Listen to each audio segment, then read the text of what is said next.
This week on GamerHeads, thinking outside the cardboard box.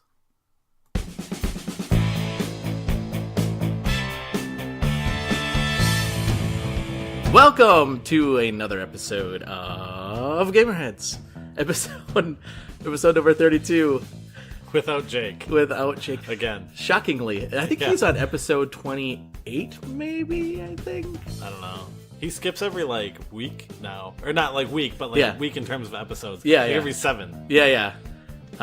He had a root canal done, and he said he couldn't talk. Jake, when I got a root canal done, I went back to work, man. So, man up, that's what I gotta say. Yeah, but if they put him on drugs, we don't want him on that's true. show all doped up. That's true. Hashtag dope. Yeah, right? Welcome to the show. My name is Roger, a.k.a. Rogue Leader 76, and with me, as always... Yeah. Matt, a.k.a. Symbiote. So, Jake not being here, I do have an icebreaker. Oh, good. Between the two of us. I know. So, an icebreaker between people who talk every day. I know. Yeah, but these people don't know. Sup? Yeah. That's normally the icebreaker. Yeah. Hey, good morning. Yeah. My name's not Morning. Yeah. What'd you say to me? You said, hey, and I said, hey, morning, and you said, my name's not Morning. Oh, yeah. And then you said, top of the morning, and I said, middle of the afternoon. And then I said, somewhere. So the icebreaker, what is the one strange quirk about you that you'd be willing to share on the podcast? Oh, God. I don't even know if I have any strange quirks. Really? I'll give mine. You probably know mine better than I would know mine. I'm not sure if I do, actually. I have two. Okay. Go for it. I'll give you both of them. Okay. I'll give you the least weird one first. Okay. And then I'll give you the weird one. Yeah. This will give me an idea of what mine would be. Okay. So the first one is if I'm in the car and the radio is on and a song starts. So a song has to start on the radio. So CDs don't count. But if it's the radio, I have to listen to that song to the end of the song. Why? I shouldn't say I have to listen to the whole song. I have to listen to the beginning and the end of the song. And so if it's a song I don't like, I'll switch channels, but then make sure I go back to that channel to listen to the end of the song. What if you turn on a different channel and there's a new song starting? I know. That is a challenge. Oh my gosh. Why? So it started off as just a personal challenge to me. I wonder if I could do this, right? And then it lasted for I don't know. Forever. And then it became a superstition if I don't do this, something bad's gonna happen to me. You just totally made the whole thing up and then scared yourself about it. I know. So it is the weirdest, one of the quirkiest things. That's the one weird quirky thing about me. Okay, the other one is a little bit more personal. Yeah. But it's kind of funny. Oh, okay. So when I go to the bathroom. Oh, okay. What's personal about this? Yeah, nothing at all. When I go to the stall, I want to make sure that nobody sees me walk into the stall and nobody sees me walk out. Oh yeah, of the I don't stall. like that either. I don't like anyone. I don't like anyone talking to me in the bathroom. Yeah, that's the issue. I don't want to see anybody and make eye contact and talk to them. Yeah, because it's weird. I do that too. Okay. I also, for a while, had an irrational fear that they would change the men's room to be the women's room. And you wouldn't notice it and just walk in one day. People used to joke around with me because of that. Because they'd be I'm afraid one day they're just going to change them. That's a weird quirk. Yeah. Yeah, there's that one. I'm always afraid my airbag is just going to randomly explode and just break my nose. That's a terrifying thing that I think of all the time when I'm driving. So I guess mine has to do with cars too. Yeah. I'm always afraid that this is probably why my horror video game was about scary doors, knocking on doors. Yeah. I'm always afraid that when I'm gonna open a closed door, in the morning when I wake up, yeah, and I go out into my garage, yeah, that someone is gonna be not only on the other side of the door, but literally pressed up against the door. So when I open the door, they're immediately in my face. But the funny thing is, I always used to do that to my parents. Like, my parents would, like, go in the bathroom, and I know they're in the bathroom, and I would just wait for the bathroom to be, like, hear the, like, water running and stuff. Yeah. And then I'd, like, walk right up next to the door, and as soon as they open the door, I'd take a step in, like, as they were opening it, and just be in their face, like, immediately. How old were you when you did this? Like, all my life. I've done this thing. It's like when you go home for like Christmas, you still do that. I haven't done it for a while because it's mean, but it always scares them every time. But now it scares me that it's going to happen to me.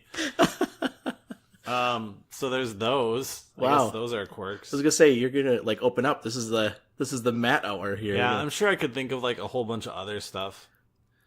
Like, yeah. I there's another one for me. I make sure all the closet doors are closed. What? At night. Yeah. Oh. Because I don't know why, but I feel like if there's a ghost in the house, if I have the door closed, they won't come through the door, which is irrational because if it's a ghost, it can just go through the door, right? Yeah. But yeah. So that's another weird fear of mine. Or quirk, I should say. Yeah, I don't know. I'm sure I have a whole bunch of other ones. I just can't think of them off the top of my head. Yeah, I just thought that would be kind of a fun thing for the listeners to find out a little bit more about us, I guess, if you will. Yeah. Yeah, so when you're in the bathroom next time, don't talk to anyone. Yeah, if you see me in the bathroom, don't talk to me because I'm not going to talk back. Yeah. I'll just walk right by you. Right, yeah. Or I'll wait for you to leave, and then I'll walk by you. Yeah. So Jake's not here. Yep. But I stopped in his store. Yeah, me too. Did you really? Yeah, remember I bought like his store. Yeah. You bought his store? Basically. Yeah. Well, yeah, we could go into that. I was going to say, I don't know if you saw this, but they had an N64, a Pokemon N64. It was Pikachu. So it was blue with like a raised Pikachu on it. Yeah. And then the controller was blue. Yeah, it had yellow Pokemon on it. I know like what it looks like, but I didn't see it there. I saw they had a Nintendo 64 in like the old case. Yeah, they had that too. too. Got one of those. Yeah. Yeah. And then they had another thing that I thought was kind of cool. It's called Pixel Tactics. So it's a Mega Man card game, and it looks like you build your robot army and you play against each other. Huh. Weird. Yeah. So those were the cool and unique things. I've never seen the Pokemon N64 before, and I was told that that's pretty rare, I guess. So they didn't make that many of them. It probably is. It was selling for like $150 or $125 or something like that. So yeah. A little bit more pricey than what their other 64s were. Sure. Yeah. So I know that you made quite a few purchases there. Yeah, and it was terrible because it was all like, it wasn't planned. None of it was planned. I know you locked out and you're like, oh my goodness. I always go there to look for Silent Hill 2 for the PlayStation 2, which I also looked for in Wausau this last week and did not find it. You didn't find it? No. You need to go to like Milwaukee or something. Yeah. So I went to his store and I was just looking around, and then I was like, I've been watching those Jules, what's his last name? Watson, yeah.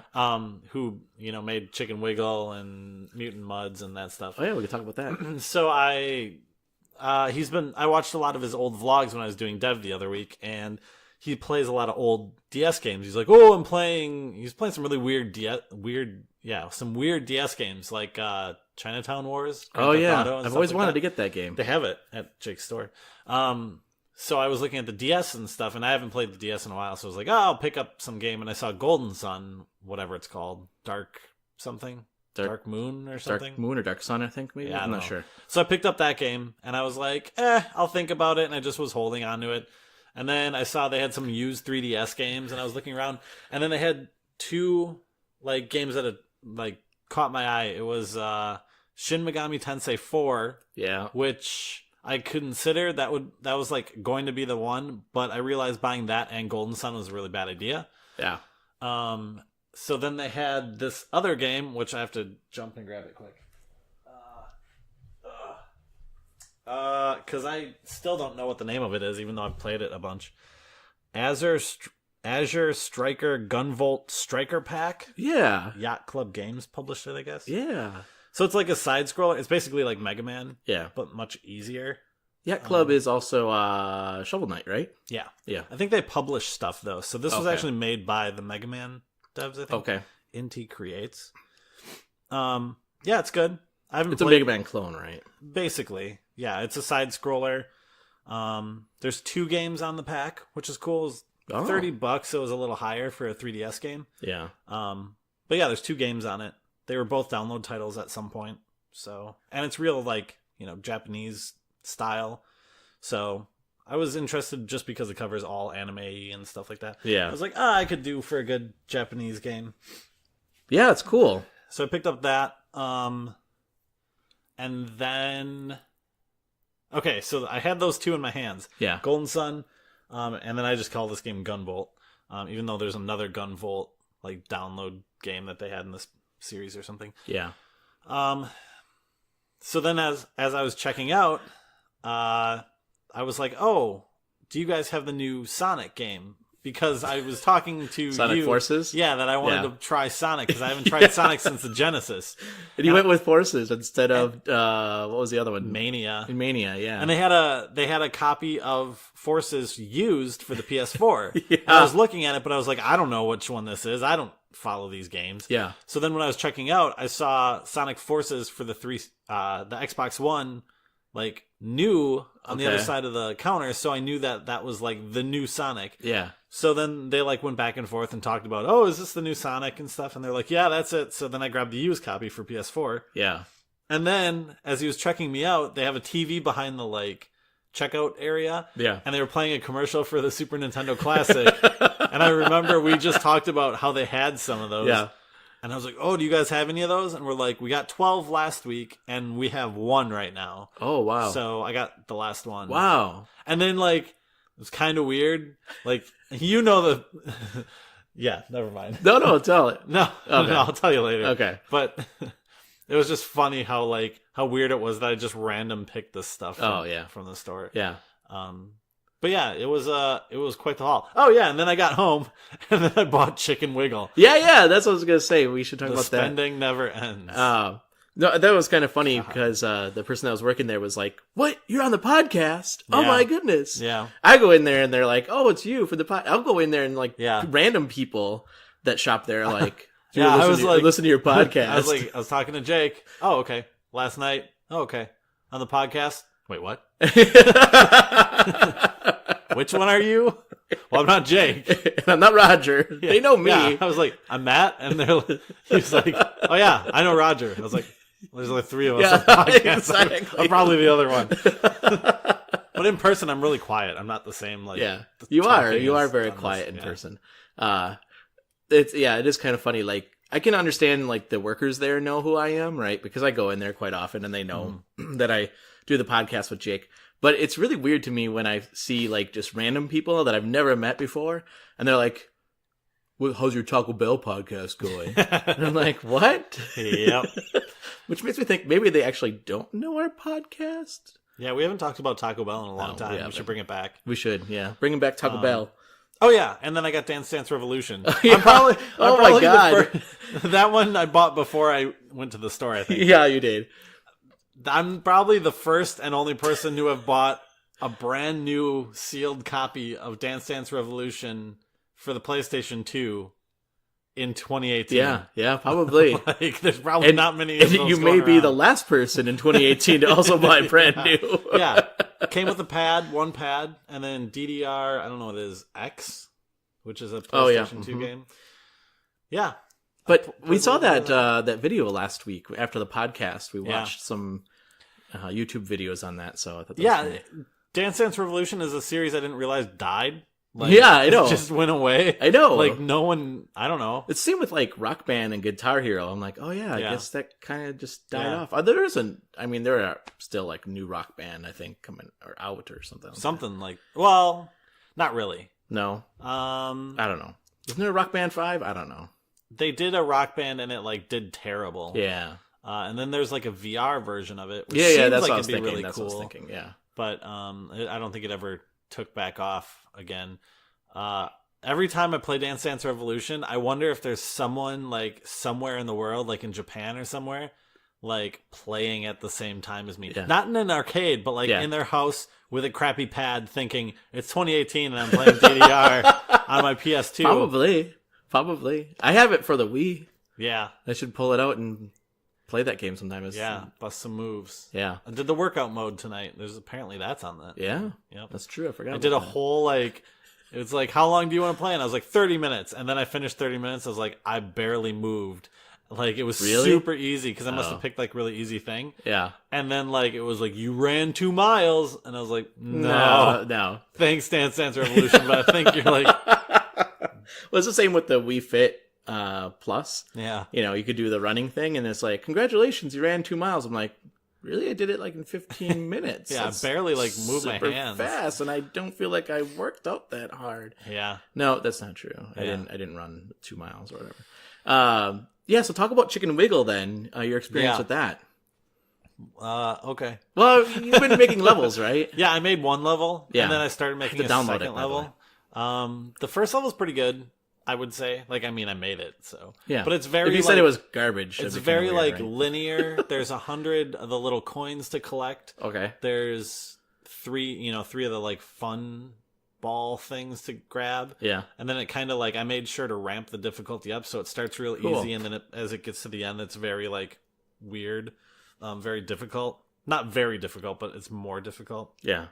Because, there's a lot of stuff, like, out on the store that's just, like, random levels thrown together. Like, I played some other ones that were just, like, really weird. Yeah. Some are really good, like, the top-rated ones. Yeah. But some are just, like, people trying stuff out. Yeah. Well, and Jules makes levels, too, and puts them up there. So. Yeah. The one I started working on second was, like, way ambitious. And I was like, it's pretty hard to think of what I want it to... Like, you start in the middle of a room... and there's 4 locked colored key doors. That's how I did mine too. And then like you go straight up to get the key, and that upwards area is shaped like a what would you call it?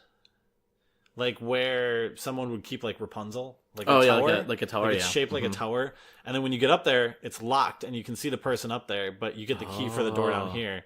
So then you have to go all the way down. You go down to, like, this dungeon, and then there's wind that blows you all the way back up after you get the key. Cool. And then, like, you go through all, like, 4 doors, but I only built, like, 1 section of it, and then I was like, I'm basically building 4 levels in one. That's pretty difficult. But it'll be cool. It sounds cool. Yeah.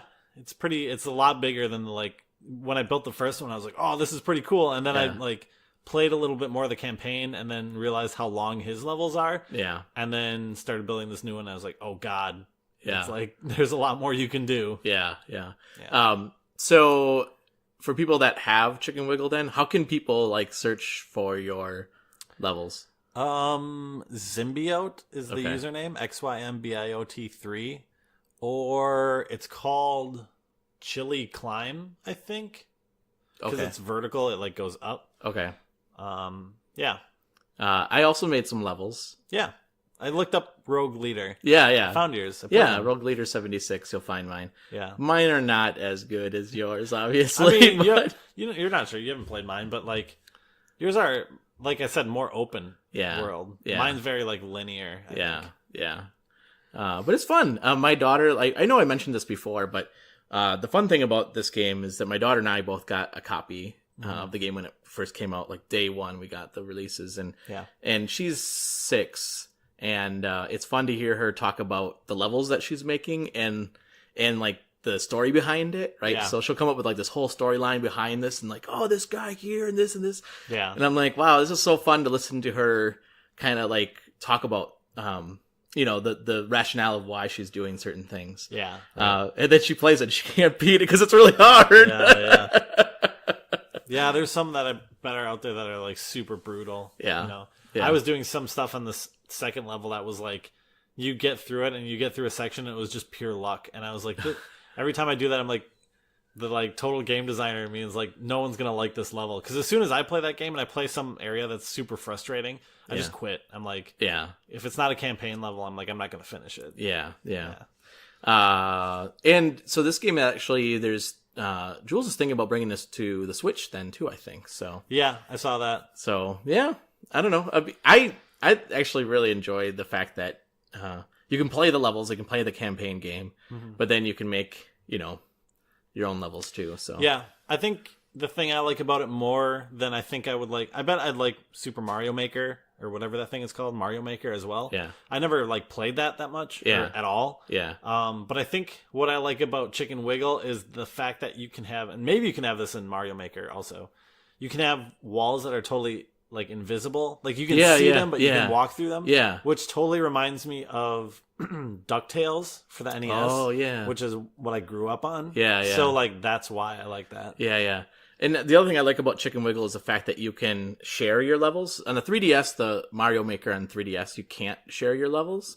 But in Chicken Wiggle, you can just load it. It's really simple. I mean, super easy to use. And the fact that you can go out and download tons of levels out there, right? It's really a pretty cool game. So, yeah, I think people should try that game. I think they would be really happy with it. Yeah. And I do hope that comes to Switch because I think that will really bring more fans to that game. So sure, yeah. Speaking of game dev, then let's move over to the game dev corner. Yeah.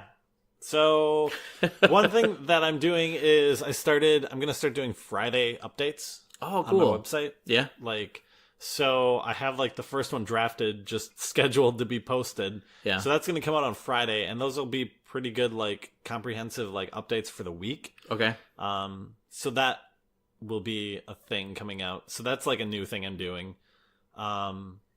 That's going to like contain everything I'll probably talk about right now. Yeah. That I did in the game. Yeah.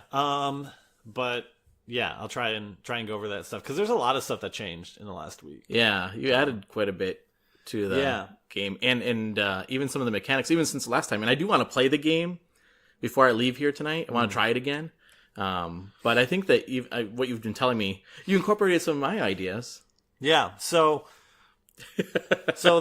I'll try and do it in the order of things that I coded because there was kind of like an order to like the reason I thought of certain things. Sure. The first thing I did was fix explosions, which I think last time you guys were here, the enemies, when one explodes, the guy next to him, if he's an explodey guy, he should also pop open as well, so they should like chain react. Yeah. And they weren't doing that. I think I turned it on when you were here, but then there was some other issues with it. It was causing some other bugs. So I fixed that whole thing. Bullets were severely broken in the last week. Yeah. Because I had to do some stuff to change them so I could implement your thing of the bullets that when you shoot them, if they hit the like edge of the level, they actually bounce back into the level. That's awesome. Previously, they would just like go outside the level and just destroy themselves. Yeah, now it bounces on two walls before it decides to like leave the level. Cool. That's just for a cleanup kind of thing. Yeah, it gets pretty hectic. There's some like these Friday updates that I'm doing are gonna have a lot of more like GIFs, whatever you call them, in them because I post those on my Twitter all the time. Yeah. So I'm just reusing those and like scaling them bigger so they're like the posts look pretty cool. So there's a GIF of like probably like 100 bullets like just bouncing around. That's before I had the thing coded where the bullet would actually like leave the level. So it's just like they just stay in there forever. Yeah. Which gets to be a total mess. So that caused me to add physics to the bullets, okay? Which means bullets now You're welcome. Yeah. Which means bullets now have like a mass and like drags, like angular drags and stuff like that, and linear drags. And so do enemies and player, right? Okay. Well, the player doesn't collide with the bullets because they're, he shoots the bullets. If you shoot a bullet and you're standing on a bullet, as soon as you shoot it, you just die. So it makes sense that you wouldn't collide with those. Yeah. But the enemies, the problem with them is that their mass was set to the same as what the bullet's mass was. Oh. Bullets moving fast, hitting, something like that, transfers that momentum, and it would push the enemy like halfway across the level. Interesting, like, before they died? Yeah, and then you just see them come zooming across the level. Yeah. So like there had to be some retweaking of like mass values for the enemies and stuff like that. But what if we do that for a shotgun? Wouldn't that be kind of cool? Like if there was like something that took a couple shots to hit, if it kind of bounced back. Well, I mean, like if you hit them right now, they kind of like stutter and stop, stop in position. Okay. This was like pushing them across the level. Yeah, it was like severely pushing them. Okay. The shotgun had to be redone because the physics caused issues with the way bullets were moving. So essentially, like, it's really hard to talk about without getting super nerdy in the code. Without physics, it's like a flip book. Yeah. You know, like one of those where you draw like images on it. As you're flipping it, you see the little picture moving across, you know, the thing. But the picture is just like rendering in different spots. It's like moving that way. Whereas if you like take an object in real life and you move it with your hand, you're actually applying a force. Sure. So like when you add physics, you have to actually add forces and stuff. So it changed all like how bullets work and stuff. Wow. Anyways, that's like really in depth. Like I wouldn't even thought of that stuff. Yeah, just to get them to bounce. I know, right? Long story short, I had 3 weapons: a like assault rifle type auto gun, 3-shot like spread shotgun, and a rocket launcher. And then after doing the bullet bounce thing, I thought it was dumb having a separate rocket launcher that was just really slow, and all it did was explode on contact and cause a little like explosion. So I made explosions like a type of ammo. Okay. So like now you can have guns like a shotgun with exploding ammo. With exploding ammo that bounces off Oh walls. wow, that's so awesome. Like, that's awesome. Pretty ridiculous when you start combining some of the stuff. Yeah. And then after I did that, I had 2 options to do. For the next thing, the first one I did was put in a double shield because that was the easiest thing to put in. Sure. It's just a simple like 2 shields that go around the player. So if you like hit an enemy, it doesn't instant kill you if you have that pickup. So it's like an actual pickup. You can actually see it on the screen and like hit it, and then it'll give you the shields and stuff. And then I added a new weapon type, which was the laser beam. Yeah. Which is it went in pretty like quickly, surprisingly, for like, you know, bullets shoot a bullet. A laser doesn't like shoot a single laser. This is actually like a laser that it's like the Spartan laser in Halo. That's exactly what it is. Okay. Like you hold in a direction, it shoots a little tiny like aiming line. Yeah. And that grows for a little bit, and then after like a second or two, it goes like, and then it's like a big like blast, and then that blast is like for a couple seconds, and then it like has a cooldown where it just shuts down. So that's a whole new weapon type that's going to be like implemented with like different enemies and stuff like that. Cool. Yeah, I suppose we should talk about what the name of the game is. This is called There Are 200. Yeah. And so this is a game that you've been working on now for a couple weeks, actually. Yeah, like 3 or 4, maybe? Yeah. And so the idea is that, well, I mean, I'm going to talk a little bit about it, and you can obviously jump in, but that each level will have like a different theme to it, or not theme, but maybe a weapon or a different, what are you calling it? Like the rules change. Yeah, rules. Yeah. So the first one is, well, the idea that there are 200 enemies coming at you, right? Mm-hmm. And then there's different rules that could be applied to that level. Yeah, so like enemies could be fast, enemies could explode, your bullets could bounce off walls, your bullets could explode. I don't know. There's like all kinds of things. Basically anything that I just talked about. Like, let's say the one I thought of earlier tonight was like, what if there was a level where there are 200 enemies that come at you, you have no weapon, and your shield auto recharges every like 10 seconds, and you have to bump into them with your shield. That's and kill awesome. them that way. Like that would be possibly a level rule. Or something. And or you could have the enemies have shields, right? That could be another rule. Oh yeah. And then, so I know that we talked a little bit about this, and I'm not sure. I think we talked about this last week, but we can mention it again. So you've been saying that you're going to come out with like an arcade, like version of the game first, where you just play through the levels, and it's just constant playing, and you get score and stuff like that. And then we talked about a campaign, like what a campaign might look like for that. So I don't know if you want to talk a little bit about the difference between that. So the arcade mode would... Let me start with the campaign. Maybe that's easier to start with. The campaign mode would be something where like you start and the levels are probably a little bit less random, and a little bit more like gradually designed to be a certain way, in terms of like what rules apply and whether there are boss battles and stuff. But as you're fighting these squares, you destroy them and they drop little like currencies called bits. Yeah. And you collect these bits, and then you use bits in the campaign to unlock things like, let's say, like using the laser beam as your special weapon instead of like the area of effect bomb or something. Yeah. Or maybe you unlock the ability to have a shield, and then later you unlock the ability to have two shields, because it's like the double shield thing. Yeah. So like the things that I'm building now could be like part of these like tree structures that you would, progress through. Yeah.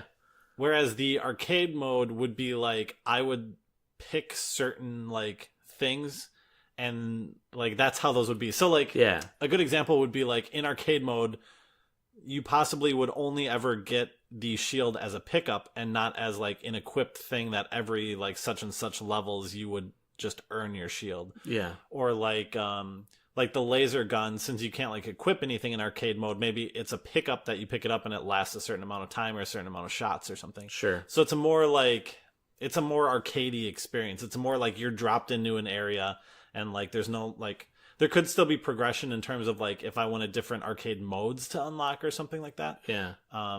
But yeah, it's very like arena based, just jump in and play. Yeah. Yeah, and I'm still toying with like ideas for the arcade mode, because I think some of the things that would make it more fun is like being able to set like match parameters, kind of like in Super Smash Brothers or something. Yeah. Let's say like you had a checkbox where it could randomize, instead of being 200 enemies every round, it would randomly generate however many enemies would be in that round. Sure. Or things like, what's your starting weapon? What's your main weapon? Yeah. Yeah. That's cool. I was super excited about this game. Yeah. So timeline wise, what is your goal? To release it. Okay. I don't know. Like someone said that to me the other day. I said I'm adding a laser beam, and they said, "Oh, so you're expanding the scope?" And I was like, well, "Not really," but Yeah. I mean, like, to me, the scope is like, it's already a functioning game where Yeah. you can play it. It just goes on for infinity right now. There's no progression. Yeah. And I could work on that kind of stuff. The thing is, like, I want it to be, if you pick it up and play it, even in the arcade mode, it shouldn't feel like, okay, I've played it for 5 minutes. I've seen this weapon already. I've seen this power up already. I'm getting sick of doing like these things. Like the shooting and everything feels good, but I want there to be like a chunk of content to release. Sure. So like adding these lasers and all these little like bombs and weapons and enemy types and stuff, I might like put them out there like I did with the rocket launcher and realize I don't like it, and then infuse it into something else in the game. But I think that's like kind of the process I have to go through before getting it out there. Yeah. Cool. I'm excited about it. Thanks. The little bit that I played is pretty fun. Yeah, there's like, I say this to everyone, but there's a lot more interest in this game than some of my I know, other games. It's weird because it's just squares. I know, It's but like squares and solid colors, and everyone's like, that looks amazing. yeah, But it does. It like feels probably better than anything else I've made. yeah. Like well, Llama felt good too, but it didn't like feel like this. I don't know why. Well, I think what you said in one of the previous episodes, it has what do you call the juice, right? Mm-hmm. So like this idea that when you hit an enemy, like it shakes and it stutters and the screen kind of like shakes a little bit, right? There's like, you can as a user almost feel, or as a player, you almost feel like you feel it and you can hear it, even though it's just visual, right? Yeah. There's something to that. Yeah, that's kind of what I was trying to do with like Llama. And you can tell, like, if you go back to like my other games, don't really have it. Super Wall Crash has a little bit of a screen shake when you hit a wall. Yeah. But I didn't know anything about like juice or anything Yeah, back then. yeah. So like when you hit it, that was just like a random like, oh, I'm just going to toss it in because it makes sense that the screen would shake when you do these things. But there's all these like trick things you can do to make it so like it feels like solid when you're shooting something or moving, or so that's the kind of stuff that like this game immediately had, because the first thing I did was like made sure like the shooting felt good. And like I did that with Llama too. I spent all this time on like developing the movement style and that kind of stuff. But this one I was like, boom, you're in and you should be able to move, and like the movement took like 2 seconds. Yeah. But now you should be able to shoot, because I haven't built many action games myself. Like Super Wall Crash is an infinite runner, but it's not really an action game. Yeah. It just kind of always goes. There's not like bullets you have to dodge or shoot at people or something. Yeah. But like the shooting was like, okay, I need it to have this. And as soon as I started doing that, I immediately was like, okay, I know about these juicing techniques for shooting. So like immediately just do those. And then it was like, oh yeah, it just feels good like right away. Yeah. And then like if something doesn't feel good, I just work on that like component. Because there's only like 2 or 3 components to there are 200, right? Yeah. There's movement, there's shooting, and then there's like the enemies. Yeah. And then everything around that like should like make one of those things better, right? Yeah. Shields should make enemies like I can make my enemies tougher now because there's a shield thing that can like protect you. Yeah. Or like shooting should like feel more solid with that laser, like making it so like as soon as the laser like gives that big push of beam, it's got to like really shake the screen and just like distort everything because that beam is like it's just like hitting things. Yeah. That's so cool. I don't know. And there's the aspect that it's an arcade, it has an arcade feel to it. Mm-hmm. Like this, almost like a retro arcade feel to it, Yeah. I don't know.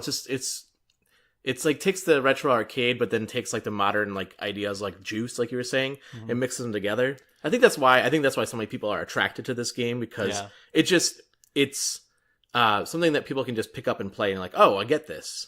Yeah. And I think the like art style kind of helps a little bit. Yeah. I put that in like air quotes. Yeah. Because it's like there is an art style to it. It's like I call it abstract.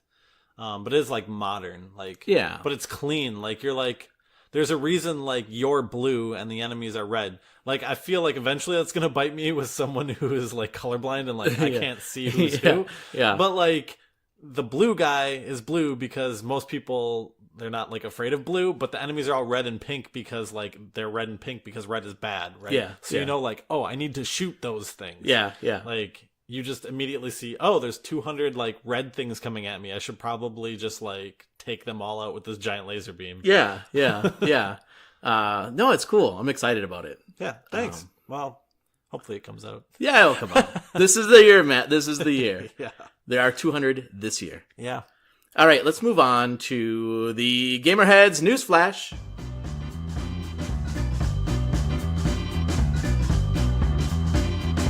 The GamerHeads News Flash.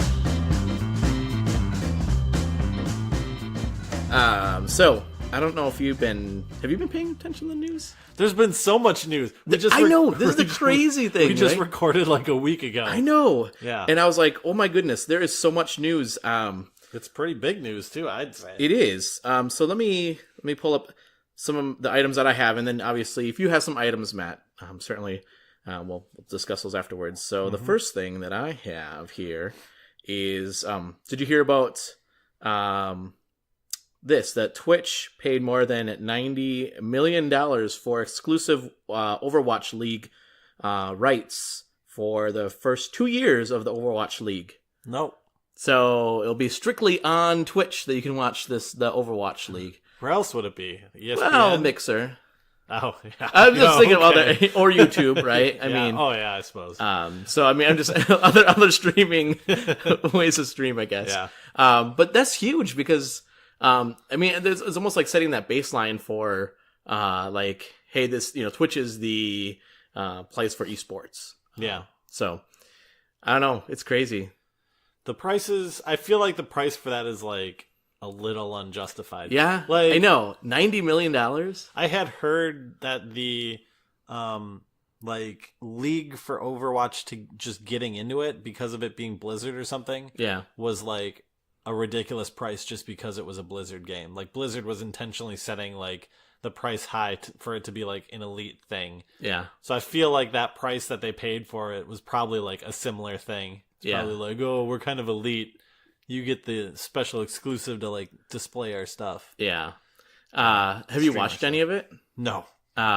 So Kyle and Carrington from the Real Dudes podcast and myself, we were watching it the other night. Yeah. It's interesting. I mean, they get it a lot more than I do. Yeah. I was watching it. I'm like, oh, that was cool. I don't really know what's going on, but it's interesting to watch. And the commentary is really interesting too. I mean, it's really like watching, like, I mean, I know this is a ridiculous statement, but it is like watching sports. I know it sounds weird, But it's No, weird yeah, to I know me what to you're think saying. of watching video games and thinking of it like as a sport, I guess. When you get into like esports, it's real weird. Like, yeah. like, because there was a while where I was like, learning about League of Legends and stuff, and like, it's real weird when you start realizing that there's teams and there's Yeah. like people, and then there's like this. It sounds really stupid when I explain it, but there's like people on the team, yeah. but like and they're real. yeah, but they're like professional to the point where like people cheer for them. Yes. And like they have like fans. And they have like and, uniforms. like, uniforms and practice, and they all stay in Yeah. a house to like practice together. It's so weird. And they drink Mountain Dew and like- Doritos all together. Yeah. No, there's like There's they have to like stay in like peak performing conditions so they can play the video crazy. games and stuff. It's really like And they make a lot of if money. you're not like if you're not into the whole esports thing, it's just completely weird when you realize like esports is a big thing, but like behind the scenes esports is just sports. Yeah. Like in a different form. I don't know if we talked about this on the podcast before, but I've read this that the NBA is actually dabbling in esports, that they're getting people together to form teams Yeah. and taking on like, the Milwaukee Bucks. So they'll create a Milwaukee Bucks team, and then there'll be people that will be on the Chicago Bulls team, and actually creating a season with these, with playing like 2K, NBA 2K, whatever year it was, right? Yeah. That's just so weird to me. Yeah.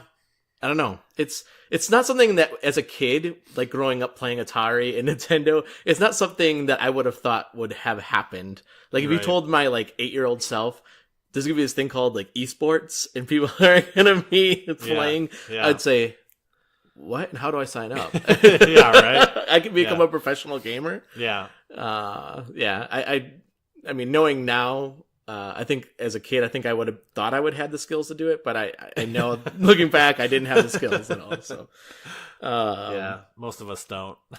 another news item here: Microsoft's Xbox game subscription, which is Game Pass, will include the next Halo, Gears of War, and Forza on launch day. So they're saying that Microsoft exclusive games, when they launch, they're going to be on their Game Pass, which is like their monthly subscription. Okay. Do you know what? Do Nope. you know anything about Game Pass? So No. I think of Netflix, but for video games. Oh yeah, I think I remember them. Yeah, I remember it now. Yeah. So Microsoft exclusives are going to come out on that Game Pass day one. Huh. Now, granted, I mean, just like Netflix, they can pull the game, right? Yeah. After like a couple months and say, okay, this game is now being pulled. And then if you want to keep playing it, obviously you have to go out and buy it. Yeah. I mean, it's pretty smart, actually. I think like EA did that with like Unravel, I think it was. Okay. That was on their whatever their service was. Because one of my friends had it, and he's like, "Oh, I got the service. Like, no big deal. Let's just play through it." And I played through like the first level, and it's like, "Okay, go buy the game now." Yeah. And I was like, he was like, "Oh, it's like because they have like the 10-hour rule or something on theirs." That's for EA Access, I think it's called. Yeah, But So that's who knows- different. Yeah, but who knows if they do like not a 10-hour thing, but like a level based. Do you have Game Pass? I have Game Pass. No, Oh. I don't play my Xbox like at all. Oh. I got Game Pass because when I bought my Xbox, it said, hey, you want Game Pass for $1? And I'm like, sure, why not? Yeah, Because it was right around Christmas. And I was like, this is great. I get to play all these games. I don't know. They had like 200 games? There are 200? yeah, yeah. And so I mean, you can go out and download these games, and then you can play them as long as they're on that service. Once they're pulled from that service, similar to like Netflix, you can't watch, can't play that game, you can't Right. watch that movie anymore on Netflix. And I've played quite a few games. I'm like, oh, this is pretty cool. The funny thing about that, though, I will say one thing, and I don't know if this is a glitch on Xbox's side, but when I logged in it to the other day, I haven't automatically subscribing. Yeah. So now it's $10 a month. Yeah. Yep. Since of that dollar. And it said, I logged in, it said, hey, you want to join Game Pass? I'm like, I thought I did. Okay. So I hit join. And then I went back into it and said, hey, you want to join Game Pass? I said, what is going on? I thought I did. I hit join. And all of a sudden, it's like, you're paid through May. And I'm like, wait, what? Yeah. Yeah.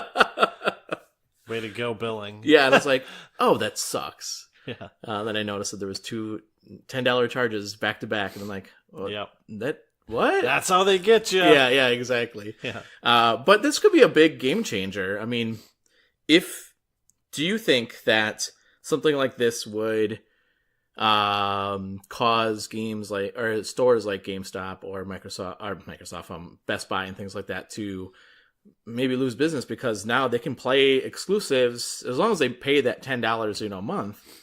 They can play exclusives. I guess maybe. Yeah. I don't think it'll draw away that much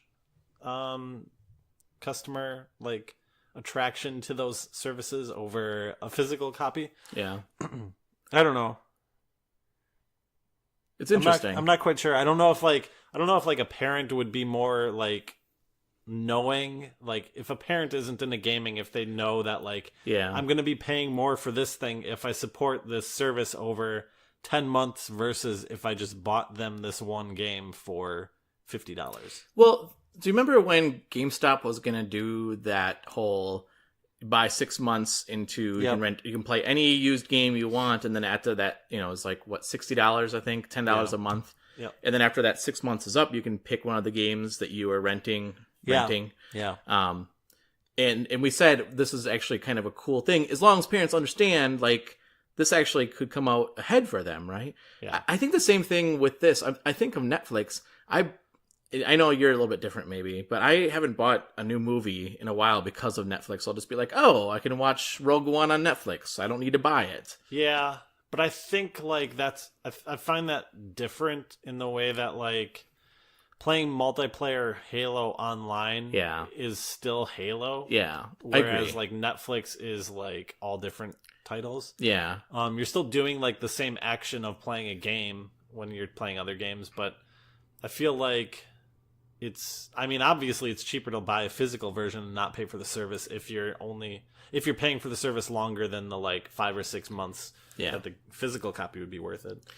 Yeah, and I mean, so the other thing is that if it's a game that has like beginning to end, right? And you plan to beat that game in, like I'm going to buy the pass and I'm going to, play that game, some other games too, but I plan to beat that before it gets pulled off and have no intention of playing that game ever again. Yeah. But you're right, like Halo is not one of those games where they've had campaigns obviously in Halo, but most people play it because of the multiplayer. Not me.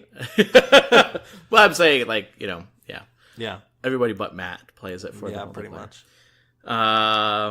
Ubisoft unveils Sam. Did you hear about this? No. A personal gaming assistant. So it announced a new addition to the Ubisoft Club. So the new edition is called Sam, and it's your personal gaming assistant. It has 2 elements. It provides personalized tips for you based on your profile. So, like, if you might load up a game, might say, hey, did you know you can go do this and get this achievement? And then also it exists as a chat bot, accessed via your smartphone. Huh. So, yeah, like Siri for Ubisoft games? Yeah, exactly. That's weird. Yeah. So, I don't know. It's interesting. It's called Sam? Yeah. Like Microsoft Sam? I guess. I don't know. I don't know. It's weird. So, that was the other funny thing that I saw. Do you have any other news items? Yeah, there was like a lot of news this week. I know. I only picked 3. David Jaffe tweeted this week. Oh, yeah. He tweeted that like most of the Bartlett Jones company is gone after a project was canceled at their place. Yeah. So that was pretty big. I know. I sent them. Yeah, I saw that. Yeah. So, forgot about that. Yeah, that was a big thing. There's some. Oh, well, I mean, we'll talk about another big thing later. Yeah. I feel like there was one other like company thing that happened.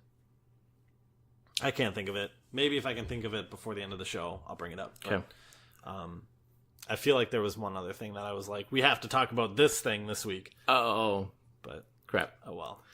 But yeah, like you said, it's so weird for a short amount of time because I feel like we just recorded a week and a half ago. Yeah. A lot of things happened. Yeah.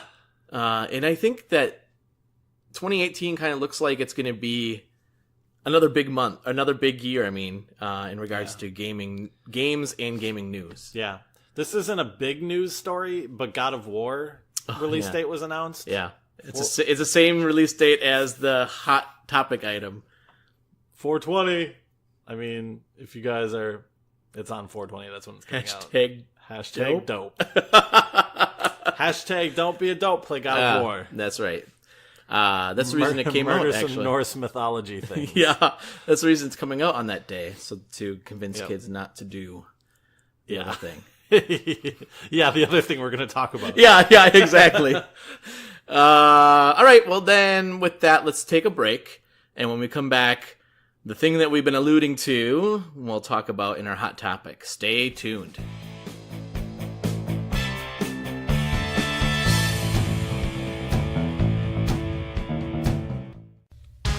Have you ever been reading through a stack of comics and thought, hey, maybe I should see what this Arkham Asylum game is all about? Or been playing Marvel vs. Capcom and felt like you were at a real disadvantage because you didn't know who half the characters were? Well, Play Comics is the show for you. I'm Chris, and each episode, I take a look at video games based on comic book properties and how well they stick to that source material. So, whether you know the comics and want to actually learn how these games work, or know the games and want to know what the hell is going on, go check out Play Comics at playcomics.com, the Brain Trust Bros Network, or wherever you find your favorite podcasts.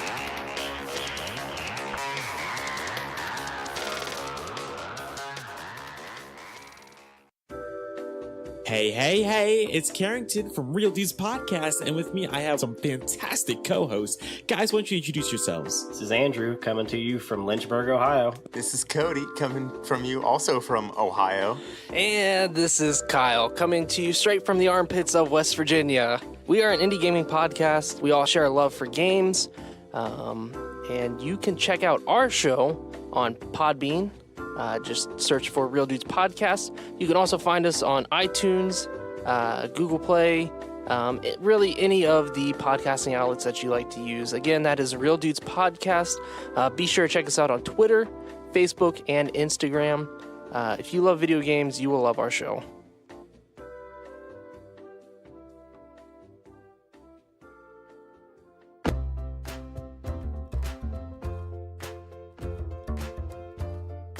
So you've been listening to our podcast, and you've been thinking, you know what?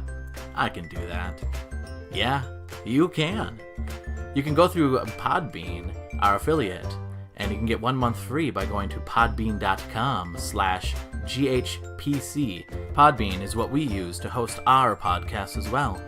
On Podbean, you can host your podcast, and you can publish it there. It's actually quite simple to use. Again, to get 1 month free, you can go to podbean.com/GHPC.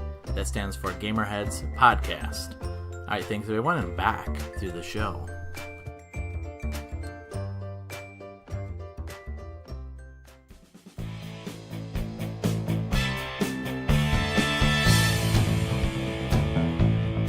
Welcome back to GamerHeads. This week's topic is brought to you by Pizza Hut.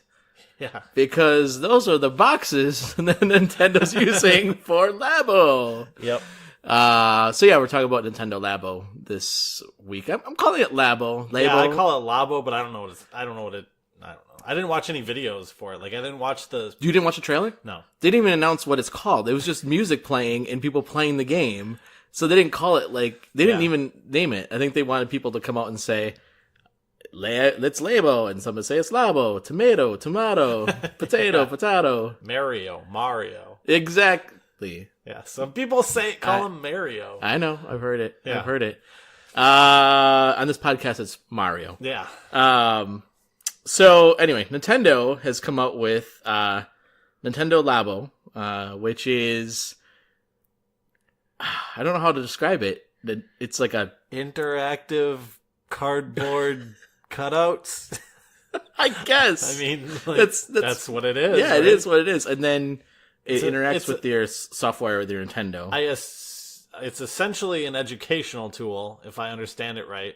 Yeah. Like, it is a tool to teach kids things. Creativity, maybe, or something. I don't quite understand. Yeah. But again, I didn't watch the videos. I don't think they talked about what their like goal is for it. No. again, it was just music and people playing with and cardboard. a ridiculous price point. Yes, I don't know if they did announce it. I mean, on the trailer, I know the prices, not and we'll talk about not in the that. trailer. I think that was probably a press release after or something. But So before this announcement, I vaguely remember Nintendo coming out with a statement saying, "Hey, the Switch, we want it to be for people that's never played video games before. We're going to attract people that are not gamers." Yeah. And I was like, "Okay, how are you going to do that? Interesting. I mean, cool. I feel like the Wii did that." And I was like, "Okay, yeah, I mean, you did that with the Wii." And then Nintendo Labo came out and I was like, "Wait, is this like Nintendo actually branded?" I thought maybe it was just, somebody that said, "Hey, look it, we made this for the Switch." And Nintendo's like, "Cool." No, it's actually Nintendo. Yeah. And I was like, "What is this?" There will be Nintendo branded sheets of cardboard you can buy for $70 and $10 sheets of stickers to put on said cardboard. Yeah. I don't know. It's weird, because I don't want to hate on it, but I think it's a very strange move for them to do. Well, and that's what I wanted to talk about. Like, first of all, why would Nintendo do this? That's my first question. So let's talk about that. Like, what do you think is the premise behind this? Because this is really a strange move to me. I don't know. I think they're trying to go for that young kid Skylander audience. Not Skylander necessarily, but even younger than that, Yeah. Kind of like when we were kids, right? That demographic and younger. Yeah. Because I mean, they've always had a younger demographic, but I feel like lately it hasn't been catching those people. Yeah. Pokemon kind of has, and a couple of those kind of things have tried to go to that age range. But I think for the most part, their gaming division is not as much focused on marketing towards younger kids and stuff. Yeah. And I think that's where this bridges where Sony and Microsoft definitely aren't going for that age range, other than Microsoft with their nonstop Minecraft pushing. Yeah. And maybe Nintendo saw Minecraft as, oh, look at kids really like this creating, right? Yeah. It's a simple, really Minecraft is a very simple concept, right? Mm-hmm. Very blocky, but people loved it, right? That you can create your own thing. So maybe that's kind of the same premise as, hey, people like that creating things. Yeah, I'm not against them doing it for the demographic that they're doing it for. Yeah. I'm against them doing it as a strategic move for their company while trying to bring out Dark Souls remastered on the Switch. Yeah. The people who play Dark Souls remastered might be buying Labo for their kids. Yeah. But they're not the same consumers. Maybe that's the reason. So they're having a wider thing. Diversify their base. The super weird thing was there was some article, and I think it was with, I don't know if it was with their president or someone related to Nintendo higher ups, where they're they asked them about 4K, and they're we don't think the average consumer has a television that supports 4K. Yeah. Okay, I guess I understand that. Makes sense. VR. We've analyzed VR, and basically they made it sound like they're never going to do VR. They basically said it's not a consumer level thing ever. 4K, they said people don't have it right now. VR, they said it's not something the consumer ever wants. So they're not following up with that. Yeah. But then they went with cardboard in place of that. So the average consumer, I feel that they're saying so not only did they say that about those two things, but they also said 4K and stuff, that their competitors do those things better than they do. Yeah, yeah. So why should we do it? So we're not going to even try. Yeah, instead we're going to go with cardboard over here. Very strange. So I'm not against them doing the cardboard thing, but I'm also not for them just being let's try this wacky thing because no one's targeting young kids and we should probably do that. Yeah. Well, and I agree with you that I think that's their target, right? And I think also that statement of we're going to try to pull in people that aren't gamers and that have never played before, and maybe trying to tie into the group of people that like to create things and like to experiment, and I think that's the whole idea behind Labo, right? Yeah. That this experimental lab kind of group. I mean, because there are Yeah. people. I mean, when I was a kid, I remember growing up, and even now, I think there's this like I can't think of what it's called, but it's like Young Scientist. I think it was called when I was a kid, where you would create things like, can you make an egg drop from like a 3-story building and it won't crash, right? Yeah. Using toothpicks. Yeah, we did that too. Yeah. So I mean, I think that's that kind of same mentality, and maybe the idea that they can go into schools, like kind of tie into schools and. Actually, be very much like Microsoft, where Microsoft said, "Hey, we want to support education on computers, so we're going to put a bunch of Microsoft computers into your schools." Someone said that to me, not other than you, and I didn't think it was like feasible because like with Microsoft, I feel like a computer has it's a multi-purpose machine, whereas a Switch is not like a thing that like educational. Like, teachers and stuff are going to be like, hey, let's bring out the old Switch without the Labo and play on that thing for a while.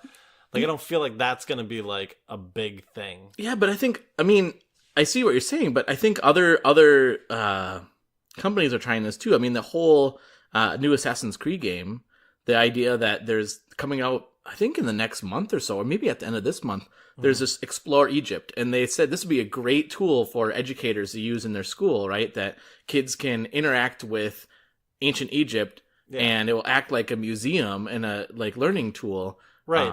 I get that, but like, it's also not like a $200 or $300 piece of hardware. Well, yeah, I agree. Like, I think if like Nintendo's just like, here's a whole bunch of Switches, like, I still find like the educational use for the Switch very limited compared to what else it does. Yeah. But who knows? Maybe they're gonna do more of this kind of stuff. Maybe. That would be a very strange direction.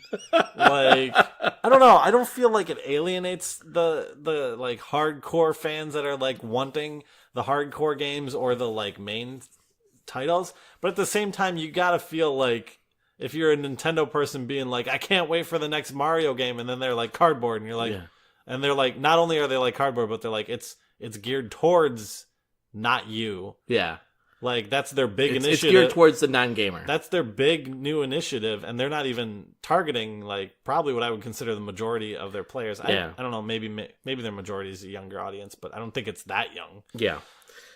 No, I agree. And I think that's the thing that I was going to bring up with, and I agree with you. I think that's what targeting the younger generation. It would be like if Sony came out with, like, a Rumble pair of adult diapers. Like, I would be like, what? Like, I do not want that. Like, a Rumble pair of adult. Well, like, which probably would be like $70 as well. You probably could get stickers to put on it. Yeah, exactly. No, but like, it's a thing. It's for an age range. That's the thing for me. It's like in an age range where you wouldn't even be that. Like, to me, I wouldn't even be interested in trying Labo as some weird, like, side experiment. Yeah. That's how I feel like launch is going to go for them. So when we were talking about the launch of God of War, that's the same day that Labo is launching. Like, if you were a Nintendo person and you were, like, diehard Nintendo, you'll go out and you'll grab it, play with it for, like, a few minutes, and I feel like if it's outside of your target age range, you're going to be like, okay, I kind of understand what this thing is. I'm going to be done with it. Yeah. And like you said, if it's geared towards kids, I have 2 kids at home, and they like to tear things apart. Yeah. And with the price tags, like you were saying, like some of these kits are $70. That's the base kit. That's the base kit. There's another one that's more expensive. Yeah. I would freak out. Yeah. I'm sure that Nintendo's going to sell like, replacement parts for a certain amount of money, right?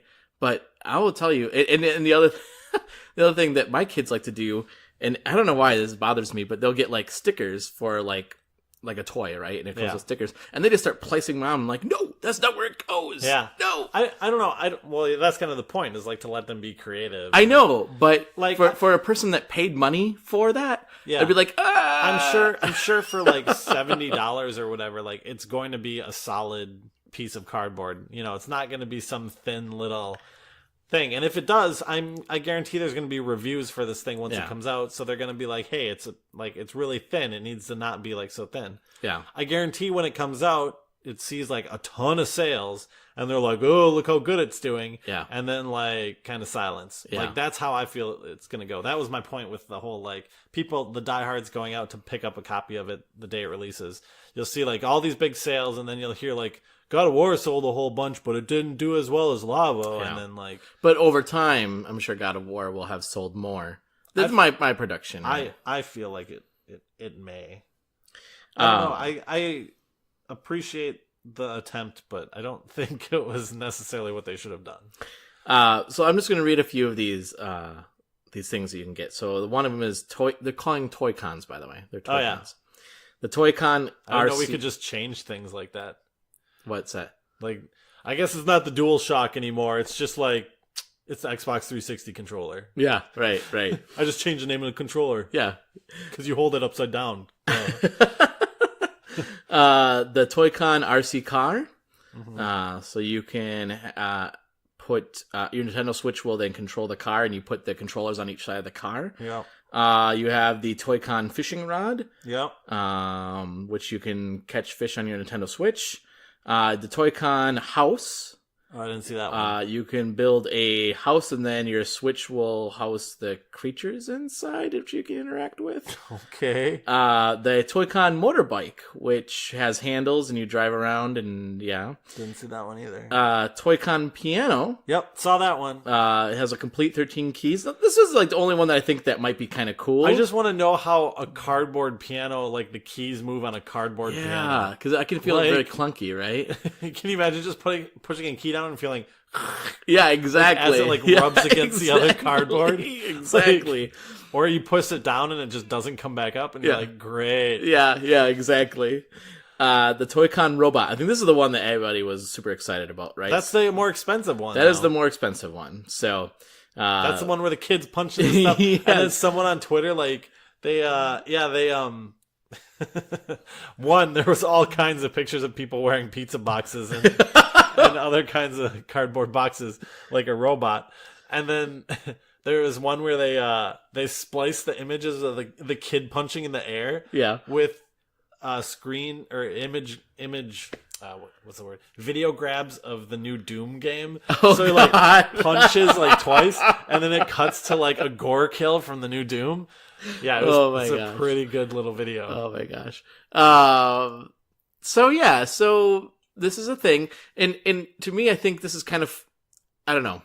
Nintendo started off as a toy company, right? So I think are they trying to go back to their roots of being a toy company and saying, hey, look, we can still make toys? It's just weird to me. So with this move, do you think this is going to hurt Nintendo? No. You don't think so? No. I read a good comment that if they just want to get rid of it, they just have to like light them on fire because like it's cardboard. So that's the thing is it's cheap. Yeah. It's cheap to produce. It's cheap to produce, and you're probably right that because it's not assembled. You have to assemble this all yourself. Yeah. So it's just sheets of cardboard.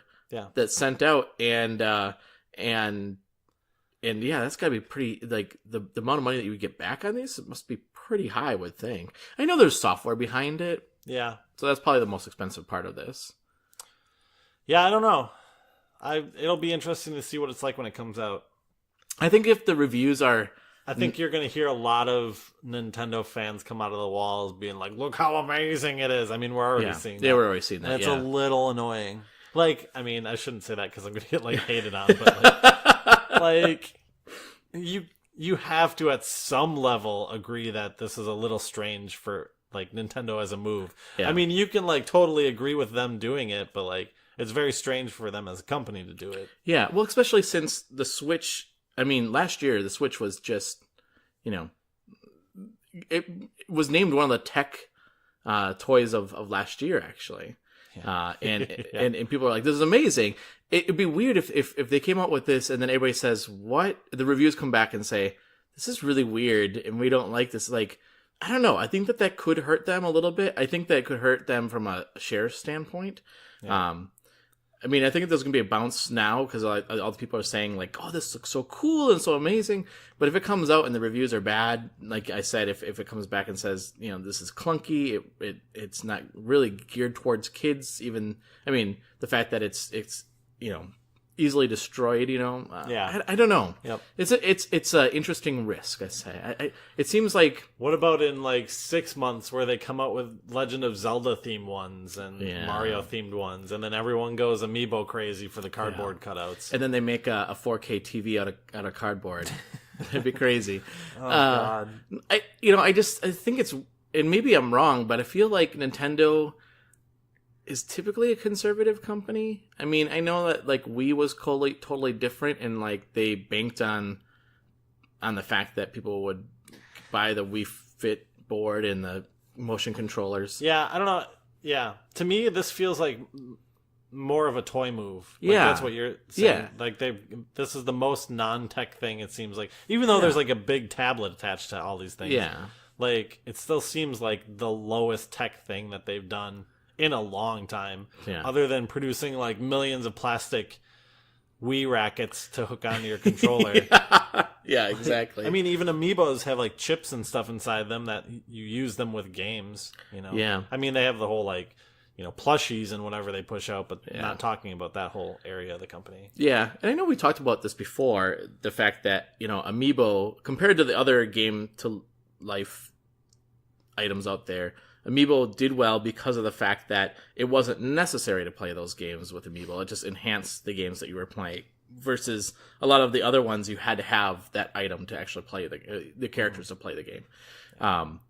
Yeah, it's just an interesting move. I mean, I want to say, yay, like, thanks for trying something different, but I feel like this is maybe too different, in my opinion. To me, this falls in line with that thing where, remember a while ago, there was all these rumors that they were working on some weird health thing that watched you when you slept and stuff like that? Yes. Like, this falls in line with that, where you were like, they're working on them what? It goes to... They put it in hospitals and it watches people? Like, what? Yeah. Like, that could have all been, like, rumor, but it falls in line with that whole, like, it's not them branching out into a different, like, industry, but it's, like, them reaching, kind of. Yeah. No, I think it almost feels like they're branching into a different industry.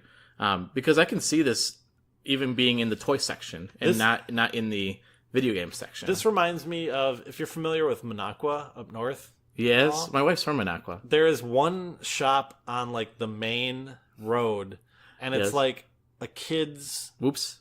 I don't know what it's called. Okay. But it's right by, like, there's a pizza place down, like, yeah, the Whoops. one road. Yeah.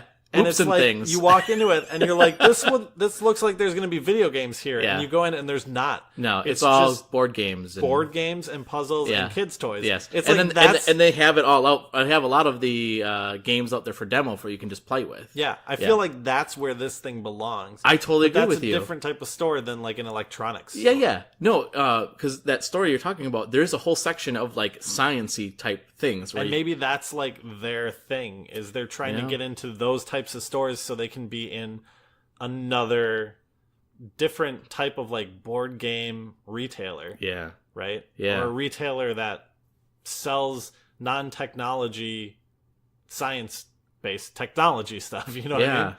See, it's interesting like, that like if you go to, like, sorry to cut No, that's fine. But like Discovery Channel and well, that's what I was saying. That store that you're talking about. Like I said, they have that whole science section, which is like Discovery and, like, you know, so you can build your own model rocket, right? Or you can build your own, like, science lab, or you can build your own moon rock. Yeah. Or not build it, but you can, like, crack Find open your own moon rock. Yeah, exactly. Step 1, go to backyard. Step 2, found moon rock. There it is. This is no moon rock. This is just a rock in my backyard. You know, when you were talking about that, how trying to branch into a different industry, my first thought would been, if I were Nintendo, this is just, like, stupid now, I'm just kind of going off on, like, a tangent here. Yeah. But I would kind of try to tie into the tabletop. I mean, that's kind of what I was thinking with that. The only thing I can think of there is that they do have, like, the Mario licensed monopolies and stuff like that. That's true. That's already in what I would consider, like, the adult tabletop. Like, even though it is a gamer, like a kid gamer thing, it is still, like, a collectible thing. So some of the more adult stores have that stuff. Yeah. But yeah, I would see it there too. Yeah. So, I don't know. Interesting. So let us know what your thoughts are on Nintendo Labo. You can email us at gamerheadspodcast@gmail.com. You can send us a tweet or direct message us at GamerHeadsPC, or find us on Facebook at GamerHeads Podcast as well. Before we leave, then, let's go into the games that we've been playing. So I know you kind of mentioned some of the games you've been playing already. Yeah. But anything else that you've been playing? Well, so for the Super Nintendo, I've only played a little bit of Super Mario. Okay. A lot of Super Metroid. Oh, yeah? Played quite a bit of that. Which I've also played like quite a bit on Vita, or on my PSP. Yeah. Via ROM. Oh, really? Sorry. I shouldn't admit to that. And then a bunch of Donkey Kong Country. Oh. So I played that stuff. Dance Dance Revolution I mentioned. That's probably pretty much it, I think. That stuff in the 3DS game. Yeah. Pretty much that Gunvolt Striker Pack. I don't know if I asked you this yet, but just talking about Super Metroid, have you played the new 3DS Metroid game? Oh. Nope. If you want to borrow it sometime, you should. It's a good game. I almost bought it, I think, the other day. Yeah. I saw it in the store, and I was like, I could do a Metroid game, and then I didn't. Oh. But I wasn't sure if that was the one, or if the one I was looking at was that weird shooty little kids looking Oh, yeah. one. Federation Force? Yeah, I wasn't sure which one I was looking at, so. Federation Force, stay away from. I think that's the one I was looking at. Okay, Samus Returns, definitely get. Yeah. What have I been playing? Yeah. Let's see. Overwatch. I've been playing Overwatch. I'm level 9, I think, now. Nice. Which is not Getting very there. far, I know. And let's see. Oh, I picked up a new game, 9 Parchments. I don't know what that is. So is it Frozen Bite or Frostbite? The company that made Engine? what? The engine? Frostbite engine? Yeah. But it's the company also that so it's on that engine, but it's the same company that made Trine or Trine. Oh, I don't know the company name. Yeah, I can't think of the company name either. But it's on that platform. But it's a wizard game. So I'm really into Harry Potter now. We just finished the Harry Potter series, by the way. So you're a wizard that has to go around and find the 9 parchments that were scattered across the lands by some evil something. Sure. And then you take a wizard, and then so you can play single player or multiplayer, either locally or online. And then you can level up your character, and you can get different hats for that character, and it gets different things. And you can kind of customize your wizard towards what kind of spells you like and stuff. Mm-hmm. Yeah, it's pretty fun. Yeah. I've been enjoying that. It reminds me of like Diablo-esque because it's a top-down type game. And then I did buy Enter the Gungeon. Because it was on sale. Yeah. Because I saw you playing that quite often. Yeah, a little bit. So I bought that. That game's it's a roguelike. And I'm not great at those. Neither am I. So I made it to the first boss, and then I died. Yeah, once you get the hang of it, you'll get further. But yeah, that game is, when you first start playing that game, it's brutal. Yeah. Even later on, it's brutal. But yeah, that's pretty fun. And then what was the other game? I bought another one too. But I don't think I played much of it. But yeah, 9 Parchments was the one that I was playing. There is a new indie game that came out that I'll promote that I noticed like everyone's been talking about. Yeah. It's called Iconoclast. Oh yeah, I heard about this. It's been in development for like 10 years by one guy. So I heard it was really good, or pretty good at least. So if you like pixelated, like I think it's like 32-bit, no, 16-bit-ish. Metroid style games, I think that's what it kind of is. Yeah. So I'll have to check that game out. I have not. I think it's on PS4, PC, and maybe Vita, I think, and then maybe Xbox. I don't know about the Xbox one. Yeah, I'm pretty sure it's not on Switch.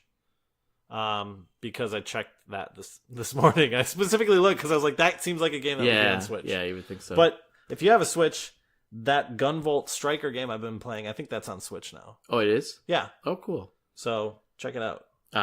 Yeah. And if you have Chicken Wiggle for the 3DS, download our levels. So you can look up Symbiote, like you said. Yep. XYMBIOT3. And Rogue Leader 76 for mine. And yeah, you can let us let us know what you think of that game, of our levels. Let us know what we think too. Yeah, because I don't know what I think right now. There's one that I'm working on that I've been working on for a while now. I call it, what do I call it? It's a Metroid Castlevania-esque kind of one level. But I'm having a hard time beating it myself, so yeah, that game is interesting. Some of the collisions in it feel a little janky sometimes, but but check out our games. Let us know what you think. And to get a hold of us, Matt, how can people get a hold of you? Twitter, Matt Christian, MatChristian. Or if you want to see updates for There Are 200, you can go to submattergames.com, submattergames.com. And you can get a hold of GamerHeads, as I mentioned before, at Twitter at GamerHeads PC. You can follow us on Facebook, GamerHeads Podcast. You can also follow us on, well, I guess not follow us, but get emails. You can send us an email at gamerheadspodcast@gmail.com. I think that's pretty much it. And then you can listen to us like you are right now on your favorite podcast player. Every 2 weeks. Every 2 weeks. And you can find Jake on Instagram. That's true. Save Games. That's true. Or you can find him in the dentist chair crying. All right. Thanks, everybody. And for Matt and myself, thank you so much for listening. GamerHeads out. Make sure you catch new episodes of GamerHeads every other Wednesday. And the next new episode will be on February 14th, Valentine's Day.